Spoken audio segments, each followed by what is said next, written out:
Welcome to the Peopling Podcast, where we hang out with brilliant human beings who teach us how to be better, well, humans, and decode what makes us tick and click. Inspired by the book Peopling, available on Amazon. Let's get this episode started.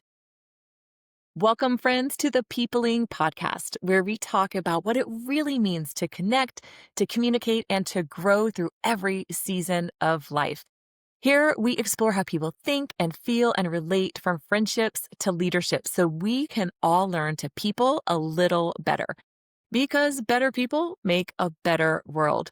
It is my absolute honor to be able to introduce you to our VIP guest today, my friend, Maria Garaitonandia, the founder of Global Bridges Training. She is a leadership communication strategist. She's a speaker and author of Untangling Communication: How Leaders Can Strengthen Communication, Resolve Conflict, and Build High-Performing Teams.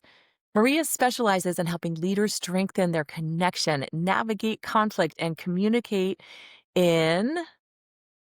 Just don't worry about communicate and use it actually move work and relationships forward. Oh, wait till you put that down. Maria specializes in helping leaders strengthen connection, navigate conflict, and communicate in a way that moves their work and relationships forward. So please help me welcome Maria. So glad that you're here with me. Awesome. Thank you. Let's have some time Thank you, together. Kristi. What a Yeah, and I'm beautiful, excited sweet to share introduction. you. Thank you. Thank you. I'm excited to get to share you with our audience and all of the amazing things that you're up to. So this is your opportunity to just share a little background, your origin story, so that people really get to know who you are, Maria. Okay, once upon a time, my origin story, I guess you could say it's not something that you can start off like when people say, "Where are you from?" Like, it's never a one-word answer. There's a lot of context, and it's part of my identity as what some sociologists call a third culture kid. My parents were that first generation that left Cuba during the revolution, settled in the US where I was born. And then at an early age, my dad was an expat who got transferred every few years to different countries. So most of my childhood was spent abroad for many, many years. I would say that that's probably one of the earliest impacts in my life as far as my vision of peopling and how I came to understand the intricate art of interaction, of human interaction. I remember specifically my dad complaining when we moved to Mexico. Now, mind you, he's a Latin man who speaks Spanish, but he made the mistake of assuming that life in Mexico would be just like Puerto Rico, where he had also had an assignment, or Cuba. And his interaction with people in Mexico was copying how you interact with people in the Caribbean. And he made lots of mistakes, and he couldn't understand why people, in his words, you had to treat them with baby powder. He's like, people are so sensitive. You can't say anything. They get offended. And so I saw him suffering because he just didn't get it. They didn't get him. And what was really just a cultural difference became something that he really carried, and something that became heavy, a heavy burden for him. And maybe the fact that I was young and I had picked up on a lot of the nuances that maybe he hadn't picked up on made me remember that and learn how to be able to pivot from one way to the other. So fast forward, I moved to Mexico back again as an adult, raised my two kids there, married a Mexican. And I would say my first job after finishing my master's degree was to work for myself after having worked in corporate in younger years, and realizing that there was this really big need for cross-cultural consulting, training, coaching. Being in Mexico at the time, I thought, okay, I have one foot in one culture. I've got one foot in another. I get it. I think I can help folks like my dad, who had such a hard time of it, understand what's going on, be their interpreter, their ambassador, their coach, and let them get through that learning curve a little bit faster. So I became an independent consultant training with different companies in an area that wasn't too well known at the time. I don't really want to date myself, but this was it was like in the late 90s, early 2000s. And from there, I moved on to work with companies and leaders, not only in the cross-cultural field, but also in everything that has to do with communication in general, because those same problems kept cropping up over and over and over again. Now, in the meantime, my younger son, Marco, he was diagnosed when he was 3. He suddenly started having seizures out of the blue, and none of the neurologists could tell me why a healthy kid just starts having seizures out of the blue. And what they never tell you is that eventually, if these seizures go, I don't want to say uncured, but uncontrolled, it causes a developmental disability. And, eventually, as the years went by, struggling with that, Marco was one of those hard cases. I saw a decline in his cognitive abilities, in his maturity, in many different things. It was very alarming. I went through I would say a very angry phase. Even had some issues with road rage here and there as things happen, things in life. You start living things that you don't live as a young person, and how you cope with it is another matter. But fortunately, certain things happened that made me understand that my attitude probably wasn't helping him in his healing process. And one of those things, of course, is faith, but another part is emotional intelligence. So being able to look inwards and see what's going on when you're feeling what you're feeling, being able to define it, and being able to have the self-control in order to master your body, yourself, and then being able to move past that. And especially when little things trigger you, your amygdala wants to take over, and you realize that it's not about the other person, it's about how you are processing that, and actually making the effort to imagine what could be the rational explanation for the other person's behavior. That helped a lot. And eventually I learned how to communicate with my son, who again was not, he wasn't reacting, like my daughter. And I had a difficult time getting through to him. We had to go through this very difficult ketogenic diet. How do you motivate a kid with special needs to understand that he can't eat whatever he wants because you want to try to decrease those seizures, etc. So I had to learn how to be more patient and how to verbalize in a different way.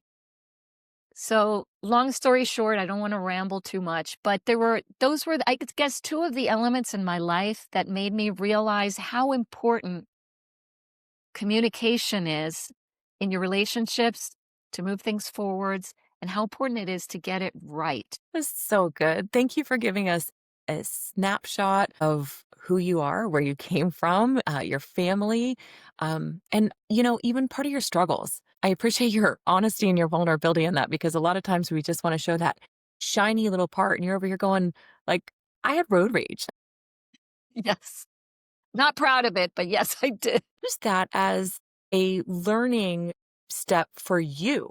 Like you're learning to parent for the first time, right? Like they don't come with manuals. So you're learning yourself how to be a parent, and then you're seeing how your actions are affecting your children, and especially your son that has these special needs that only you can help him through and help provide for him. Like that's extraordinary. So this all formulated, you had some of the corporate world, and then you've created your own business, and this is all really compiled to where you started specializing in communication. Why did you choose communication, and what is the most important piece of that? Like whether we get it right or get it wrong, like what are the implications if we don't really lean into this? Well, I chose communication probably because it's near and dear to my heart, as I just explained. But as I developed in my professional career, I found myself in a position where leaders would come to me when we would be doing, cross-cultural coaching or leadership coaching, and many of the same topics would come over. They'd crop up over and over again, which were basically, how do I manage conflict? And then after that road rage thing, it's kind of like, okay, I think I know. I think I'm figuring it out as I go along. So conflict was the one thing. The other thing was, how do you give feedback to somebody? And it's not just asking somebody to change something, because that's the tough one, of course. How do you ask somebody to start or stop doing something or do something differently? That always trips people up, because either they are too shy and don't want to hurt feelings, or they might wait a little too long and then go overboard because, again, they didn't pay attention to their emotional intelligence when they should have and given the feedback in a timely fashion. But the other part of feedback is knowing how to give recognition and creating that culture of recognition. And sometimes our positive feedback falls short because it's just kind of like people just break. They're like, oh, great job. You did a great job yesterday. A great job. And it's like, so what? And they forget the so what part. So why is this great? Why is this important? So you have to finish the story, right? This was great because it saved us so much time, and everybody is moving forward in their learning curve, whatever. You have to finish and give it a happy ending.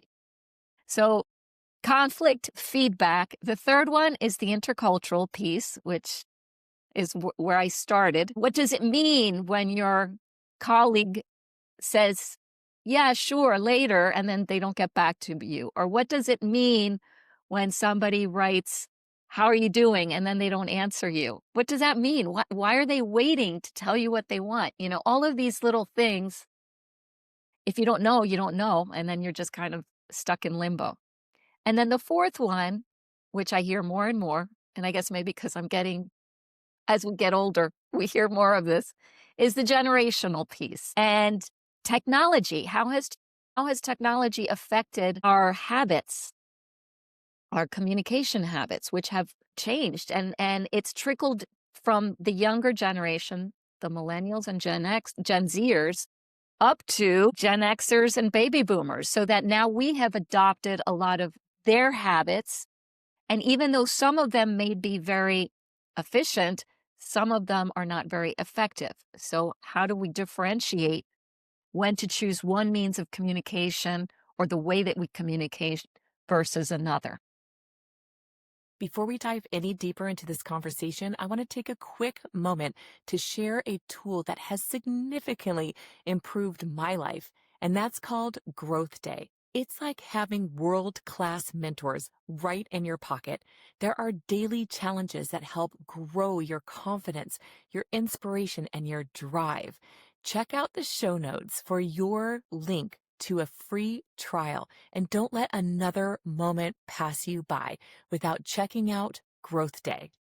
That is extraordinary. So you just taught me something I didn't even consider, and my mind is kind of blown right now. So this is the first time that I've heard a younger generation has trickled upward. And I love the way that you broke it down. It may not be as efficient as what we want, but so you go into businesses and corporations, and also through your book, Untangling Communication, you start really all of these things so that we can start to understand it better. What are 1 to 2 mindset shifts that a person can take on right now? So I'm thinking it from this perspective. We work with all different ages, right? So I might be struggling to communicate the way that I want to in my 40s to somebody who's maybe in their late 60s. And then I've got somebody else on my team who is in their young 20s, right? They might be very young in their career, young in communication. So I've got somebody who's been through it all, right? Been there, done that, and somebody else who's just out of the gate. And how do you figure out how to maneuver that? And then you talked about cross-cultural, and I'd like to kind of put a backpack to cross-cultural, just our experiences, right? We all come from different lifestyles and different backgrounds, and most of what we learned is just kind of passed down from our earlier generations. And a lot of people have parents from different countries, different cultures, those kinds of things. So we've got all of this big mix. And here we are going, communication's the number one thing, right? Communication's the most important thing. But yet most people don't lean in. I know you, and I know you're a lifelong learner. So you're always extracting and pulling in as much information as you can so that you can teach it to your audience. But for those people who maybe are hearing about emotional intelligence for the first time right now, that are saying, hey, that's me that's struggling to be heard and seen, even considered with what I have to say because I work with people of different generations. Like, what are one or two either mindset shifts or action steps that we can take to infuse something a little bit of some cohesiveness in our workplace?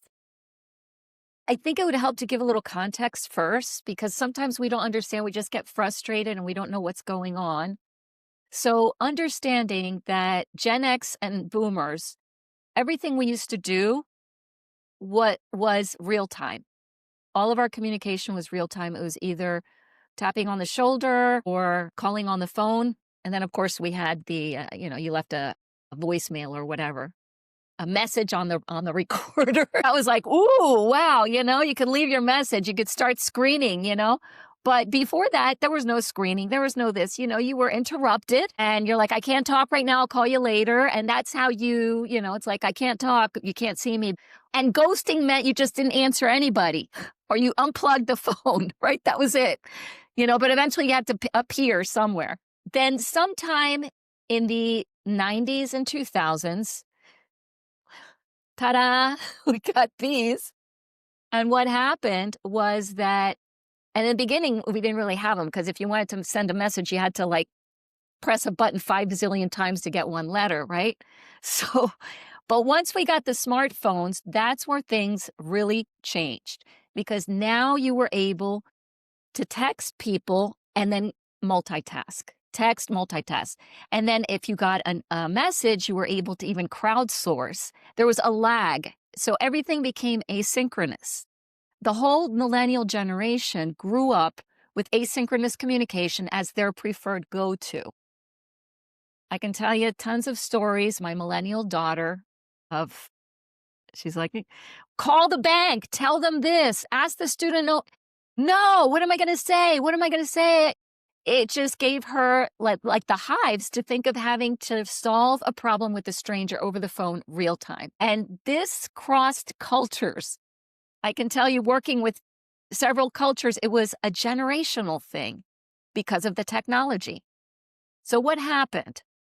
You have a shift from synchronous to asynchronous communication, and people just decide that it's more comfortable to, do this. And I can tell you stories, but the statistics show that currently, within the last 2 years, Gallup and Grammarly came out with a poll that said that companies in the U.S. are wasting about $12,000 per employee per year on ineffective communication.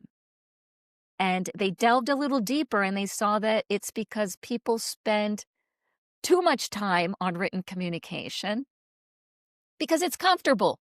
Because it's like, I sent the email, it's out of my hands. And then you got to wait for the person to answer you and they don't answer you correctly. You got to send another email. You go back and forth and it can take you a few weeks and you still haven't solved the problem. So I would say when you're talking about different generations, it's important, first of all, to make sure you have a conversation with your colleagues to agree. What is the best form of communication? You know what? If it's urgent, just call me. That's what I tell my kids. I don't look at my phone. I don't have notifications on my phone. It's my personal preference because I don't want to be distracted all the time. There's other people go to the bathroom with their phones. Good for them, not me. So that's important to set expectations because if I'm assuming that everybody has the same habits as me, we're going to get frustrated because it's like, I sent you an email. It's like, maybe I don't read my emails more than twice a day. Or you know what? I've got 500 emails. So if it's urgent, don't be sending me an email. If it's urgent, text me. Or no, if it's urgent, call me. These are agreements that have to be made from the beginning. Secondly, I also tell people Listen, you do not have to make an appointment to call me. You can spontaneously dial my number and call me. But now you have to tell people that, because most people feel that it's a terrible imposition to call spontaneously, and it's rude. When did that become rude?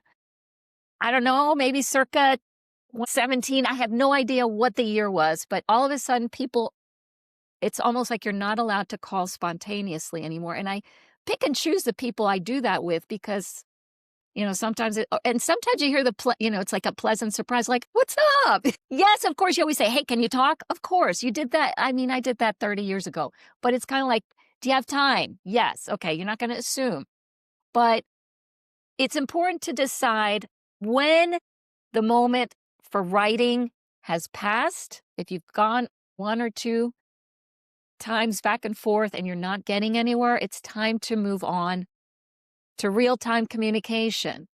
In order to avoid the angst that I have read numerous articles that people under the age of 30 sometimes get very nervous when they get a spontaneous phone call. It's important to practice that. It's not the end of the world. It's a very important skill to have. So I encourage younger listeners, don't be afraid of the phone. Now they're charging an arm and a leg to train people on how to use a phone. I want a piece of that, I'll tell you. But it's really important, because if you don't use it, you lose it. And if you lose it, especially now that we're moving into AI, the value is being placed on peopling. You got to learn how to people. You got to learn how to, you got to think on your head. You can't crowdsource every interaction that you have with someone. So establish your expectations. If you're an older colleague, let the other person know, hey, listen, if it's something important, I'd be more comfortable. I'm going to be calling you. Are you okay? This and that. So have the conversations beforehand to decrease the probability of conflict. It's expectation management. That's basically all it is. Love that perspective. And a lot of people don't even realize just the simplicity behind it, right? Just get clear on what somebody else's needs or desires are in their communication. Like, just ask a question. How do you prefer to be communicated with? What happens when there's something that's urgent or something that we can schedule a time to talk about, or that's kind of a back burner thing, but still needs to be addressed? I love that, because then that's the other person that you're communicating with. That's their decision, right? So they still feel like they're in control. You're still respecting what their needs are, and you have clarity to their expectations. That right there, in my mind, just elevates the level of respect a lot, because you're inquiring, like, what's important to you and how can I deliver it that way? It's funny to me, though, that you're saying that alone can create a lot of anxiety in the younger generation. And I see that. And it's almost like they feel like they don't have that permission to make a phone call, and they need to give themselves that permission. And to your point, practice makes perfect. The more you talk to complete strangers or start to build that relationship with your teammates. I know of a lot of people that work in the same department with other people. They share the same oxygen in the same room, and they know nothing about one another. I saw this video a girl posted on LinkedIn, and she looked like she was in her mid-20s, and she says, guys, I know small talk is cringe. Some of us are avoiding the cafeteria in order to avoid the small talk, but it's something we have to learn how to do. So she was telling her cohorts, we got to do it even though it's unpleasant. And I thought, gee, it's so sad. I think small talk is fun, but again, maybe you have to get good at it to be able to enjoy it, like a game of tennis. If you're bad at tennis, you might not really like it, but once you get better, you're like, oh, this is cool. But that's why I say, if you don't use it, you lose it. But there's something very, very gratifying about being able to conjure up a conversation with a total stranger and finding what you have in common. That is extraordinary advice, and something that maybe even has to be gamified. Now that your book is published, maybe that's the next side thing that you're working on while you're going into these businesses and corporations, teaching and speaking. Gamifying it, making it fun. And the thought of it being cringy is just mind-blowing to me. So that just goes to further evidence what we're talking about here. Somebody who only had face-to-face or telephone communication through most of their working years, right, and living years. is working under the same roof or in the same department or on the same project with somebody who's like, I would rather have a piece of me die than have to pick up the phone and dial somebody. Can't this just be a text, right? So when you're working with those different dynamics, the different experience levels, the different communication styles, and we all think differently, right? And it is generational, it is cultural, it is experience-wise. We all think differently. Therein lies the problem of what you go in and solve for with the different types of communication. When you wrote your book, is there a chapter or a takeaway that's like, I know this is kind of off the cuff of my question, but that stood out to you the most, that's your favorite? Or I know you've gotten a ton of feedback, me being one of them that was honored to be able to read your book. Is there something that stands out in the minds of your readers or even to you with this finished product that's like, if that's the one thing that somebody can take away and start infusing, can just change the culture of the company? The one tool or framework that I give people at the end of my book is, look, there's going to be a lot of different nuances, a lot of different shades of gray when it comes to the interactions you have with people. But if there's one thing that I've learned that has really been very, very helpful to me personally and also to many of my clients is if you can start your conversation with another person, giving them a tiny little bit of clarity as far as context, that context in the beginning of any request, of any suggestion, of any feedback, of any conflict, helps bring the other person into your reasoning. It's a courtesy that you're extending them of saying, look, this is where I am right now. And it shows what my intentions are with this conversation. So instead of just jumping right into the what and the how, hey, listen, we need to switch this process around, and this is how we're going to do it. No, take that step back and start with that why beforehand. We're struggling with lots of errors. We're having to invest a lot of time in this cumbersome project, and we really want to make it easier for everybody going forward.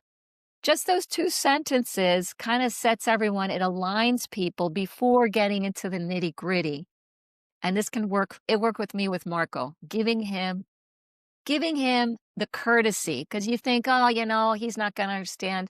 He does, and then I even see the reaction of other people, especially in service. Like, for example, if you go and you want to have good service from someone, you're returning an item, or you're at a restaurant or whatever, and there's something that you need solved.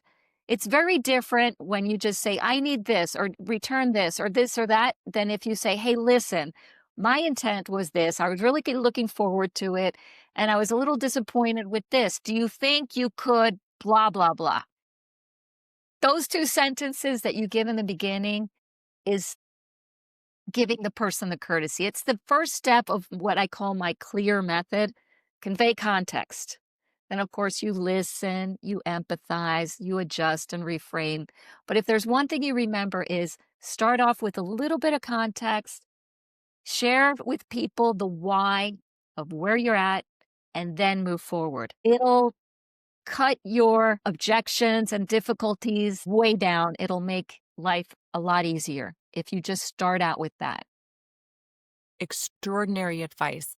If we don't have the why, we're left to our own demise to fill it in, right? And usually what I would guess is way off from what the ultimate reason might be. I love that advice. I think that could create disconnection, right? People are like, oh gosh, just one more thing, or there's Kristi trying, throwing spaghetti at the wall to see if it will fit, this way because the last one didn't fit, as opposed to, hey, this is the why, and then getting into the how. And I think you get buy-in that way. I think you keep disconnection from happening. And back to one of your original statements that you said, that conflict spiral. A lot of times people are afraid to say anything because they think that communication is going to turn into conflict. And then there's this really big gap of, well, I don't want to talk about it because it's just going to become another fight type of a thing. And that can happen in our personal or our professional lives. But if you start with that why and give that clear vision, now everybody has something to aim for. And the strategy and the how-tos might change along the way, but that why is probably going to keep in your focus, right? That is awesome, awesome advice. And if we can get that right, then that could probably really help people lean in and feel more connected. Not even just the why, but like their part of it. I think a lot of times, especially when we're talking about the workplace, we talk about culture, and I've read a lot of different surveys that says empathy and culture is like so desired, and it's really missing in the workplace. And if you are a leader in your organization or in your own business that you're looking to grow, if you've got people on your team, if you could start with that advice that Maria just shared, that might change the way that they show up to the project, to their job, to your company every single day, because now they can start seeing their selves and their sense of purpose in that why, rather than just another to-do list, right? Love that advice, Maria. Thank you so much for that. Sure. Is there a story or an example that you can share, whether it's a strategy, an idea, or just a way of showing up that if a company or a team is struggling in their communication and they need your help untangling it, when you come in, what's the very first thing that you maybe dissect or focus on that maybe they could start looking at for themselves? That if you're like, hey, this is the thing that's showing up right now, and that's where they know they need to have your kind of guidance to help them through it. What is that one thing that somebody might see in their workplace where they're like, Houston, I think we have a problem? One thing that comes up lots with my clients in leadership positions is how do I give somebody feedback without demoralizing them?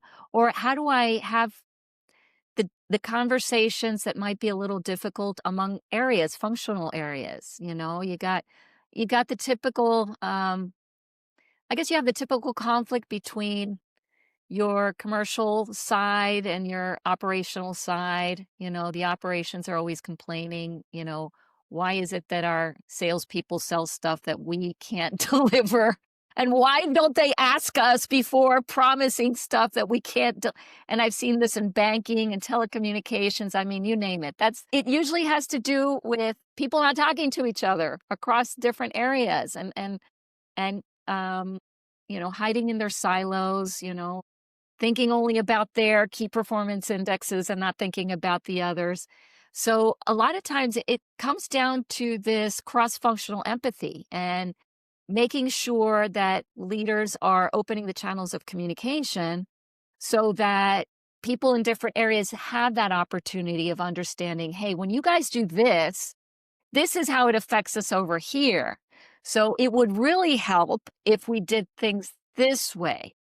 And I think part of it is instead of coming across as criticizing the colleague or the area, being able to give the feedback in a way that makes a suggestion like, you know what, this could be better if we do it this way. How about, and there's different ways that you can ask for the shift, the change.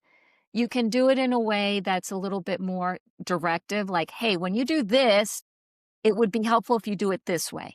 And you're just telling them what you want and how you want it.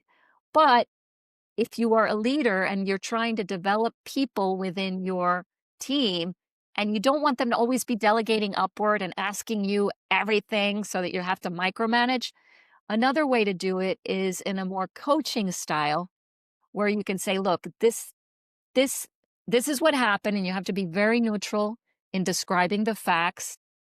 This is my frame model. I give everything cute little acronyms to make them easy to remember. So you say what the facts are and what the results were, okay? That's it. This is what happened. And then you try to align. And when you're doing the alignment and the mapping, that's where you can be like, okay, next time, please do it this way. That's a more directing way. If you want to develop the person and do a little coaching, then you would ask open-ended questions. Listen, this is the result that we need to get. We need to make sure that, X, Y, and Z falls into place.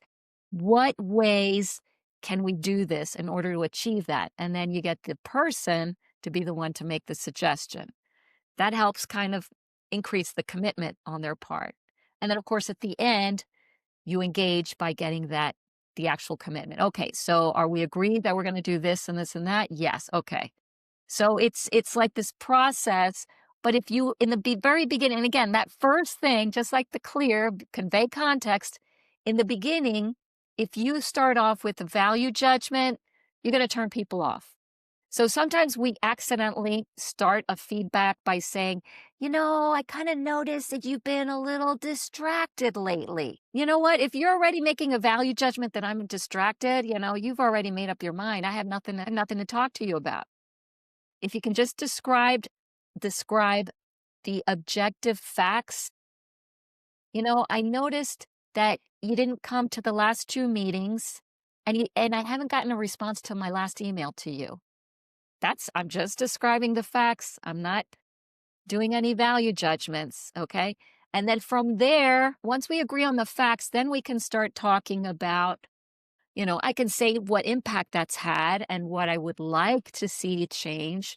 But you have to first agree on the behavior. What's the behavior that I've been able to observe in neutral language first? And then, we can have that conversation. I think that's where people struggle the most because they get a little nervous, like, what if I lose them from the very beginning? And that's where it's a good idea to start off just describing the objective facts so that you can move into, this is what it is, and this is where I'd like for this to go. It's such powerful advice. You'd started off earlier saying that when you're complimenting somebody and you want more of that good type of behavior and actions at work, to be very, very specific about what that is so they can do more of it. Not like, hey, keep up the good work. Like you have been delivering on time or even early for the projects. I love that I can always count on you. Right. And then go into the story. What you're saying right here with the evaluation, you're not attacking somebody's soul because what you say and what I hear are always going to be two different things. But it didn't occur to me until you used that example that you were actually, that first example, you were putting meaning into hey, I've noticed you're distracted. I wouldn't have heard it that way if I were intending on sharing that with, say, a subordinate. Like that wasn't my intention behind it. But when you said you're already putting judgment and meaning and oh my gosh, you're absolutely right. I am. So thank you for that clarity, that spotlight on it. And then also you just modeled a different way to say it. So thank you for the behavioral and the scripting that you're providing for us because this is amazing, amazing stuff. This is how we lead with purpose and intention and taking out the personal stuff from it or the judgment from it and really leading with curiosity and then guiding them to more of what you want by being able to pave a way. I want to make a point here. A lot of times people get promoted into leadership roles because they were really great at their job that they're getting promoted out of. And then there's no formal training on how to lead others, how to communicate with others, how to evaluate, how to resolve conflict. So this is extraordinary because I know that there's other people out there that are like, okay, I am a newer leader and I got promoted into this position because I was really great at this last job, but now I'm in a whole new role and I don't have a lot of guidance. So you've given examples and scripting and showed us what not to do and what to do. So Maria, you are a gift. Oh, thank you. Thank you for this. And I learned a ton from your book, and I want to encourage our audience as well. If this is resonating with you, check out her book on Amazon, Untangling Communication. There it is. It's really extraordinary. It's a short, powerful read. And I think that that's where its mightiness is at. You don't have to invest 12 hours in reading a 500-page, theory-filled whatever. It is enjoyable, relatable, and full of impact. So love the work that you did. I want to ask our final question, and I hate that it's our final question because you are bringing so much wisdom and just real greatness for the leaders that are listening. But I love to end with the Be the Change Challenge. Part of a little section inside of the Peopling book is talking about being the change. So if we want the world to be different, we need to be different as how we show up in it. So if there was just one thing that you could suggest from your perspective, your experience, and your knowledge base for our audience to do or be in their world for their colleagues, their family, or whoever they're communicating with, what's that be the change challenge that you'd like to share with them? I would say the first step in emotional intelligence, figure out what your mind frame is. So when you're interacting with someone, where are you coming from? And don't just see it from your filter or bubble, but make that effort to imagine what the other person, whether it's a family member, a colleague, a friend, where are they coming from so that you can be a little bit more objective and empathetic in how that interaction should continue. It's very easy to get hooked in.